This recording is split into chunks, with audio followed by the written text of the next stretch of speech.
warahmatullahi wabarakatuh. Alhamdulillahirabbil alamin. Wassalatu wassalamu ala asyrafil anbiya'i wal mursalin wa ala alihi rasulillah ajmain. Rabbi tubillahi rabba wa bil islami dina wa bi Muhammadin nabiyya wa rasula.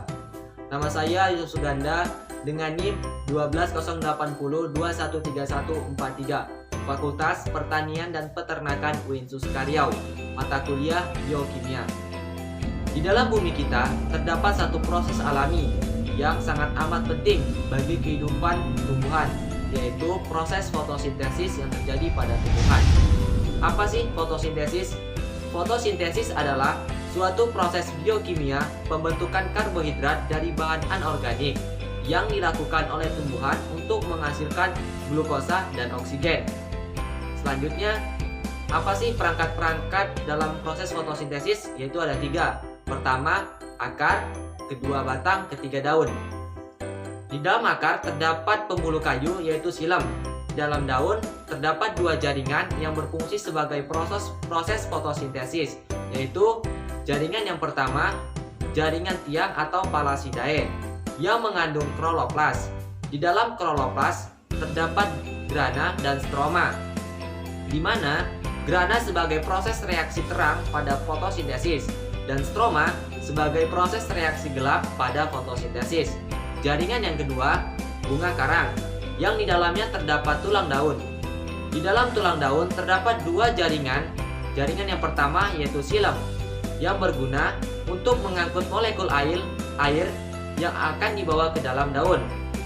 Jaringan yang kedua yaitu floem, berguna untuk menyalurkan hasil fotosintesis dari daun ke bagian yang lain. Pada bagian bawah daun terdapat epidermis, di mana lapisan epidermis banyak terdapat lubang yang disebut dengan stomata untuk menyerap karbon dioksida.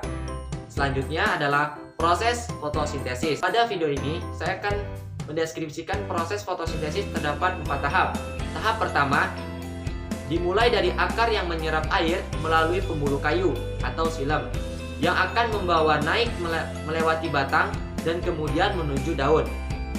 Tahap kedua, stomata yang berada di bawah lapisan daun akan menyerap karbon dioksida dan akan masuk ke dalam lapisan bunga karang.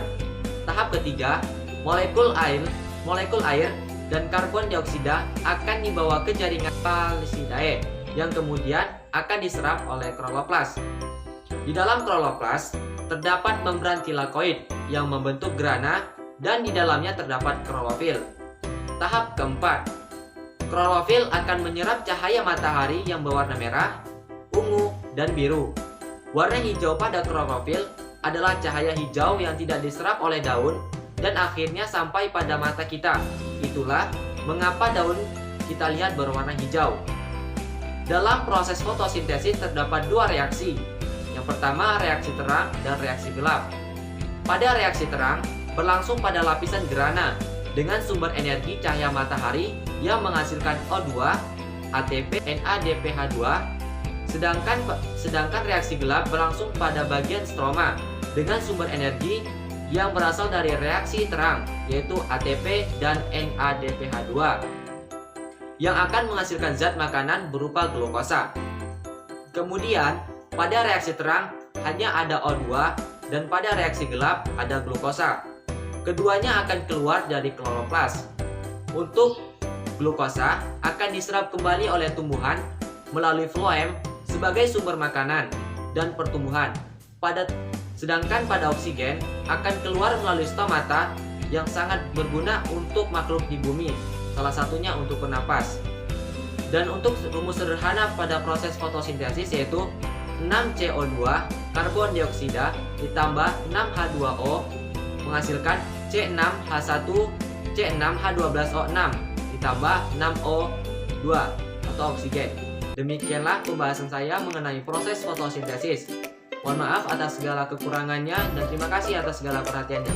Wabillahi taufiq wal hidayah. Wassalamualaikum warahmatullahi wabarakatuh.